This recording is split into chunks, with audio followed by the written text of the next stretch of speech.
Welcome to Copy Chief Radio. Today's show is a freelancer's journey episode where successful freelancers share the tactical moves that catapulted their careers through the phases of the freelancer's journey. To see all 7 phases, where you are now, and how to move forward, head over to copychief.com/phases. To check out all the Copy Chief Radio episode types, go to copychief.com/CCR.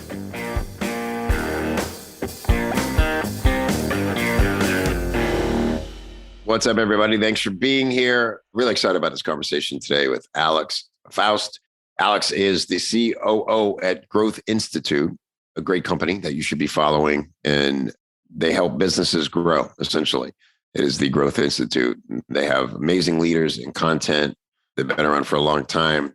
But the reason I'm talking to Alex today is because he recently hired a copywriter through Copy Chief, and we had a really successful rapport in him doing that.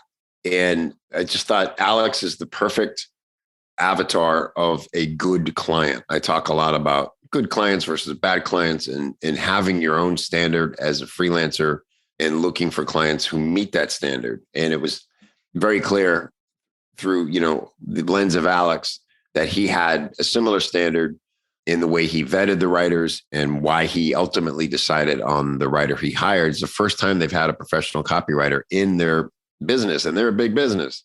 And so Alex was doing it all himself. Before that, this is a big change for them. It's gone amazingly well. And so I want to use Alex here to get a client's perspective on what good clients look for and how you can show up for those gigs. So Alex, thank you, man. Really appreciate you taking the time to do this. Let's talk about life. What made you say, man, we got to just fill this position? Oh, man. Well, first, thanks for having me. It's great to be here. Always great to talk with you. Happy to meet your community through this forum. But I think for me, as you mentioned, I'm the COO, but I'm overseeing all of marketing. I'm still running the show with the sales team, and I was exhausted. I knew that I needed to delegate. I knew I needed more people on the team, and I've been with the company for 8.5 years. So other than Daniel, the CEO, and maybe even more so than Daniel, I live and have been Growth Institute for a very long time. So when it came to the written word and Growth Institute and how we're portraying ourselves to the outside world, it's important to me. And I have a very vested interest in how we come out and how we sound. So the copy side of things is always something that I've held very close to myself. Even though I'm not a trained copywriter, I don't even think I'm very good at it. I just I know what the product is and I kind of know what I want to get across. And I do understand our clients. So I was trying to just use, I guess, common sense and borrowing things that I've liked from other emails I've gotten or other websites that I've seen. But it was just becoming too much. I had too much on my plate, and I knew we needed a team to start kind of taking the load off of my shoulders. And so we had been looking at freelancers for a long time, and working with freelancers is fine, but I just felt like it was a lot of work. I had to train the freelancer on who we are and what we are. And we have such a wide array of products and things going on at Growth Institute that it's just a lot for a part-time person to take on and be really committed to and feel emotionally connected to. And I think that's why it was important for us to kind of take the next step and say, okay, we need somebody who can be part of our team, part of our culture, live and breathe from all perspectives, hearing the stories in the daily meetings, and then taking that and using the copywriting mechanisms and magic to start persuading our clients and engaging and persuading our clients in a more impactful way. You've come to a point where you realize you need one copywriter's entire brain. You don't want to be one of their many projects. Like you said, it's an exhausting process for both parties to onboard and get properly caught up so that they can go represent you in the copy. That's a huge undertaking for everybody. There's a lot of trust there. Got to get the voice right. I totally get that. And, you're in your position, like you said, everything you're doing is like heady stuff. By the time you get to the copy, you're just like, man, I got to get it out somehow. Like you said, you're just kind of like Frankensteining stuff together, going, I don't know. This all seems to work somewhere. So we'll put it all in there and we'll put it in the blender. There's something so interesting because Daniel, the CEO of our business, said this. We were at our annual meeting last year. It was the week before we hired Beau. So I think the offer was already out there and we knew we were going to bring him on board, but he hadn't started yet.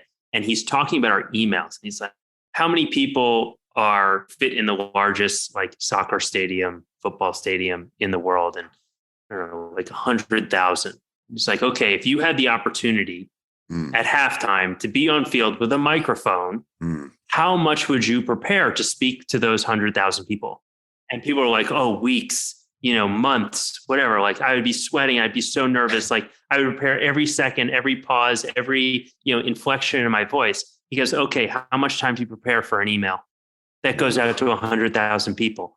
What if we thought about the impact of speaking to a stadium, full stadium of people listening to you, and we're not spending that time. We're just getting it out. We're just going through the motions rather than making it a really intentional, part of the business. And I think we were all just punched in the face, damn, yes, you are so right. And now we're taking that approach. So I think that was a big aha moment for us. Yeah, that's a great analogy and metaphor. And, it becomes a task. We're busy. It's hard to believe that businesses of a certain size have bandwidth issues. Yahoo, Apple, Google, they all have bandwidth issues. There's amazing things they want to do that they can't get to. And, when you're technically a small business, how many people on your team total? We're around 30 today. Yeah. So that's definitely a small business doing big things, but still things become tasks. And when you have that aha moment where you go, we're missing a real opportunity here to really speak our values. And that's something maybe we'll get into a little bit too, because you referenced it before we went live here. That's another thing a copywriter brings. I'm talking to the other business owners out there now, that you can't calculate in the proposition of how much to write copy for me. For them to embrace your values and contribute voice to those values and have your customers connect with those, that's the difference between somebody becoming a rabid fan and a lifelong customer to just hearing that you've got something for sale, right? I love that moment. Okay, so then you say, okay, now what do we do? Daniel, I've worked with Daniel in the past and been able to connect him with a copywriter. So you come to me, and what were some things that I recommended you do that might have shifted your thinking about this process? So I think first we talked about is this a full-time role, what I'm looking for, and at what level do we need to be looking for person number one? So you helped me kind of understand that.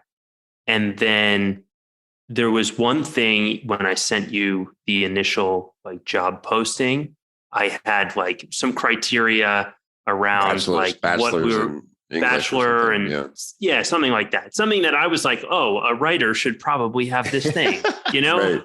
And you're take this out because you're going to negate half the people. And I have no idea what the guy we hired studied in college. Right. Doesn't matter. He was a football player, and then he went and worked in international shipping department, and then fell in love with copywriting, and that's how he got into it. So English was not his background. So it's a great thing that we removed that, because he might not have. Wouldn't have. Yeah, it would have been discounted. Applied. And you'd have some stiff who's got really good grammar. Not to that's why we have Grammarly now. Yeah, right. We got AI for that. Yeah. But yeah, and I didn't mean to phrase it what did I teach you? It's just that, for me, I feel like I've been in the middle of a tug of war almost between these two parties, and everybody wants the same thing. I just try to get everybody to think of it the same way. Hiring a copywriter is different than hiring any other vendor or contractor in your business. It's the most collaborative, I think, relationship you'll have. and it's always growing and evolving. And so you have to just find the right person. And of course, they have to have the credentials and the skills, but it's not always experience. It certainly isn't college degrees or diplomas. And then, okay, can we talk about the process now? Because you did, and I want to praise you, because this is all I ask of anybody I help recruit writers to. A couple things. Please reply to everybody who applies so they're not ghosted, and trust your instinct on who you want to talk to. And you'll probably know the person that feels best to you, and then you'll confirm it on a call, and then you take a chance. Everything's 90 days to start, right? Like you said, there's a lot at stake in regards to your time and energy if it doesn't work out. But you know what you're doing. You're going to hire a person you got a pretty good feeling about. So let's talk about that process. Yeah. So there was an ad, and I said, write me an email and like send me some writing samples, I think is what the initial like introduction was. People sent their, hey, I'm so-and-so, here are my writing samples, would love to work with you.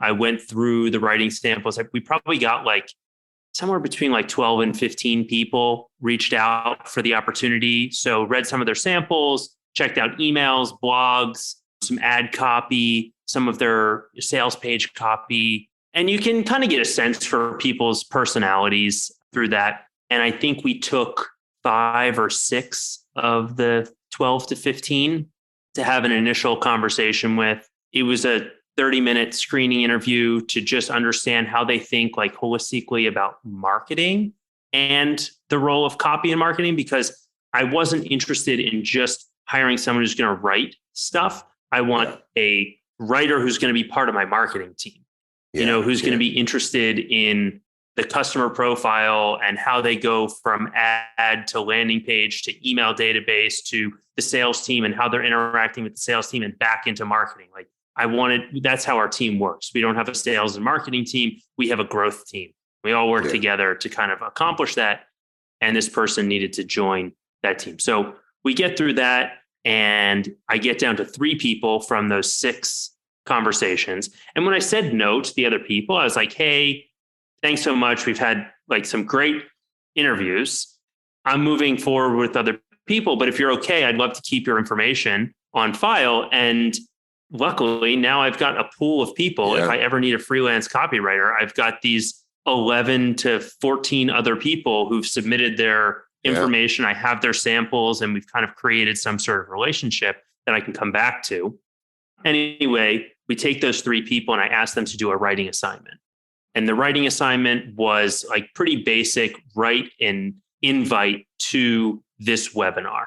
And I sent them a landing page and the replay of the webinar, and got back some great stuff there. And I guess 3 people moved on after the writing sample. And after the writing sample, we picked the 3 that we liked the best, and they went to our culture interview. And the culture interview is essential. Like nobody gets hired without a culture interview.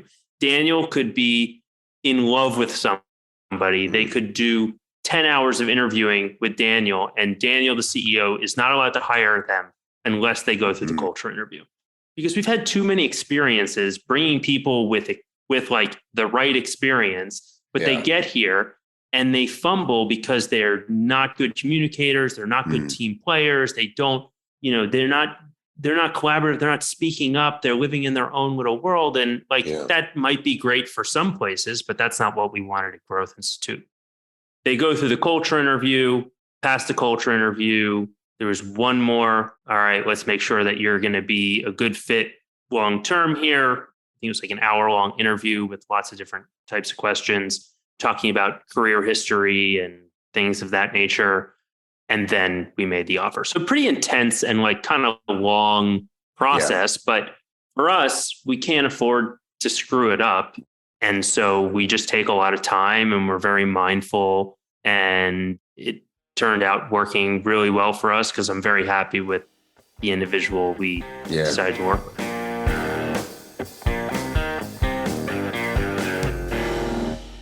Ask any experienced freelancer, and they'll tell you that getting started and landing those first few clients, it's the hardest part. If you're struggling to find consistent work, you want to build more confidence in your skills, or you're just starting out in your freelance journey, don't worry. That's exactly why I created Escape Velocity. It's my step-by-step coaching program for how to kickstart a freelance career, attract quality clients, and confidently deliver great work. Let me help you find and close good gigs so you can quickly launch and grow a successful and sustainable freelance writing business. Learn more at copychief.com/EV. copychief.com/EV. I'll see you there.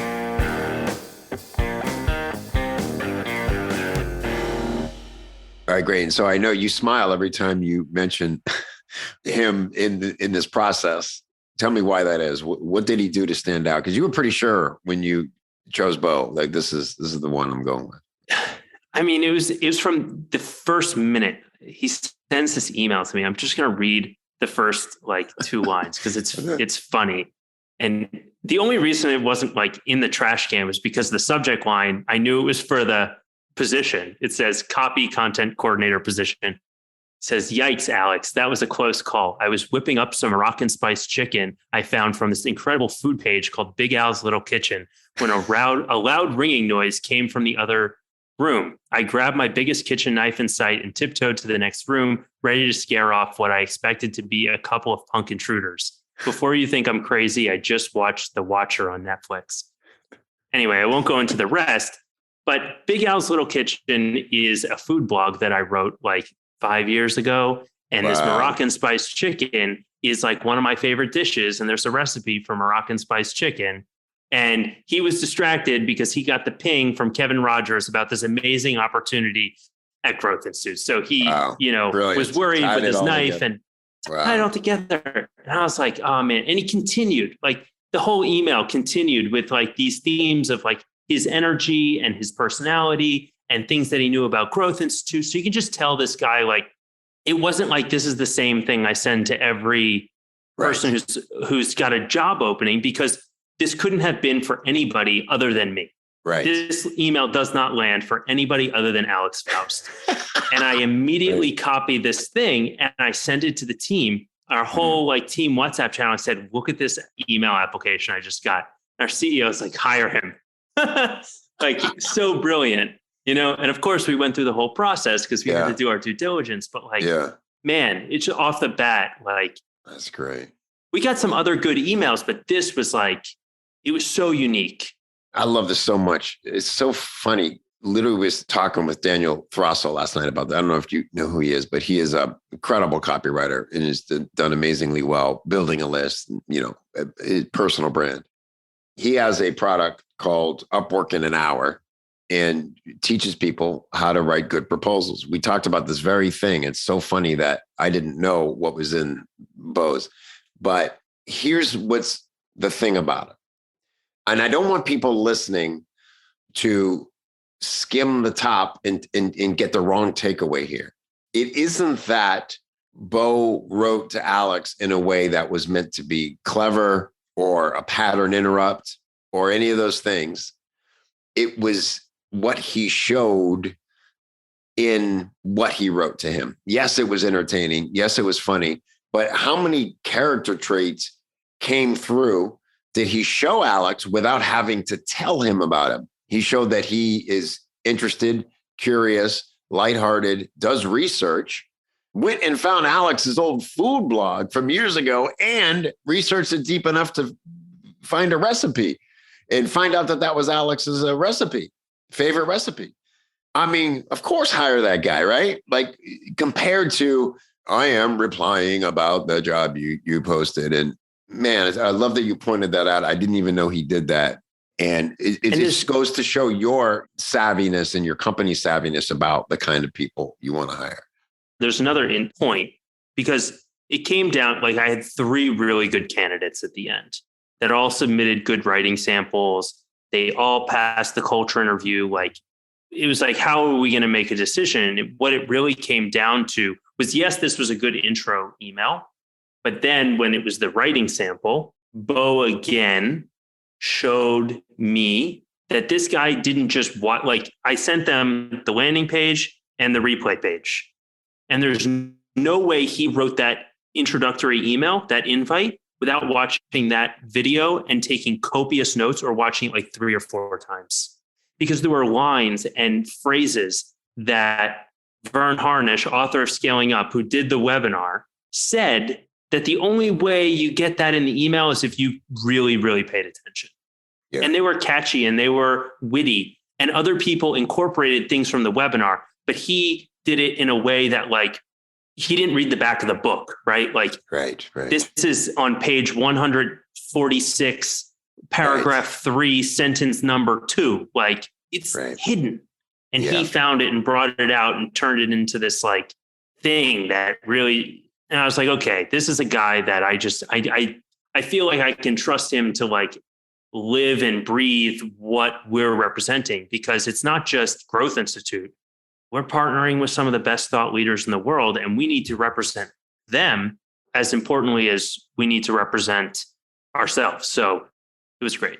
Yeah, no, it's great. I just love it. It's the best conversation for me, because the people who, again, going back to what I said in the beginning about having a standard, it's not like something you print on a wall necessarily. Like, you do have core values and you want to use those to guide your company. You hire by them, you fire by them, you make all kinds of decisions around your core values.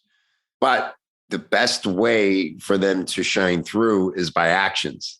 And when you can see people's intentions in their actions, and everything you're mentioning about this process and the things Beau did just show his intention to not just do a great job for you or want to get praise that he impressed you in this process.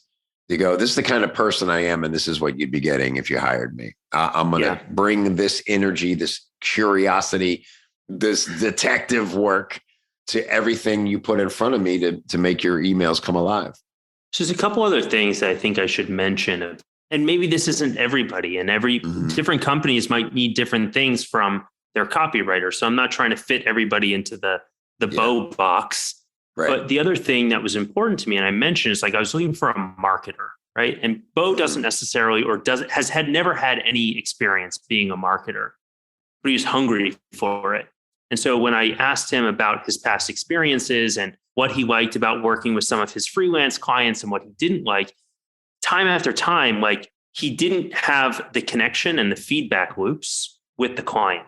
So like, he wrote an email or he wrote a sales page or he wrote like ad copy or a blog, and he was never able to see how that was impacting the business. He was so curious and asked so many questions about like, am I going to get to talk with these people? Am I going to get to learn from this stuff? Am I going to get to see these results? Are you going to give me that data and that feedback? And that's what I wanted. I want somebody who's going to care beyond just what they wrote in the Google Doc.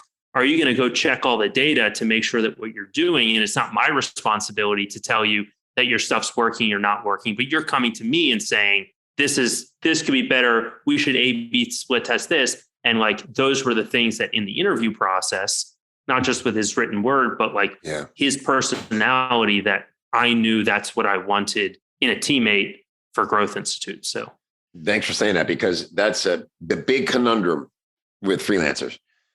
People want results. I'm not getting results from my clients. So what do I do? And that is a great answer. It's like, be hungry. Say to them, here's why I don't have results. And, you get it. You were there at one point when it's like, I feel like especially if you've ever freelanced, I'm kind of in a vacuum here. But again, showing the intention of wanting to know and him asking you those questions. It's just great. Anything else that you felt like you were going to maybe add one other thing before? I think we were maybe not skeptical, but like, there's a question going through our minds that like, okay, if you're a great copywriter and you're doing freelance work, why would you want to join a team and not have the freedom, not have all the flexibility? Like, are you not making enough money doing this thing on your own? If you're not making enough money, are you really that good at what you say you're doing? And so it's a question. Why are you going to leave this company that you've created, your freelance gig and doing all this stuff, to join a team? And for Beau, it was about like being a part of a team, being a part of something. He played college football, and that was a really impactful part of who he is and his passions and his desires is being part of a team and leaning on people and being leaned on. And that's something that we certainly look for in our people as well. I don't want to call us a family because I think families are more dysfunctional than our workplace team is.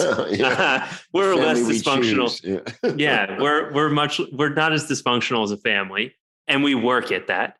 But we are very close knit and we care a lot about each other. And it's really important that there is that connection piece. We've got folks from all over the world on our team. I think 7 or 8 different countries represented in our team. And so part of the culture interview is are you interested in being a part of not just a company, but being a part of a group of individuals that are just pushing each other to do great things all the time? And he clearly was seeking that in this next phase of his career and his life. So that was just another indicator for us. It is smart of you to think that and ask it outwardly, because a lot of people would be thinking that. It's we have to posture like everything's going great. And then sometimes if that doesn't add up for the client, it's a natural question. Are we getting someone in the spiral here? Because you know what I mean? Why aren't they booked up? Why are they even considering this? So fantastic. Alex, I want to respect your time, man. This was incredibly valuable. So in line with a lot of things that I'm eager to express more clearly to freelancers right now, and it's more powerful coming from you in this situation. So thank you for having these values and this standard. I know it's already going really well with Beau. And now, like you said, you got a Rolodex of people. That's another lesson, a little bonus I want to point out in there. Apply anyway. If it's not right now, it might be down the road. And the team's going to grow. And now you guys have a process. Be much easier to onboard the next writer. Maybe you have seniors and juniors or however it plays out. But we're even talking about it. We're even talking about it already with Beau. Hey, here's all the stuff that's coming at you right now. You're going to get overwhelmed sometime. We've got other people that can help. We need to do all of this stuff. So, raise your hand when you need some more support, and let's see what other resources we can add, whether it's full-time or part-time, whatever, but the first people I go to are going to be the folks that applied for that last job because they're pre-vetted and it's cool.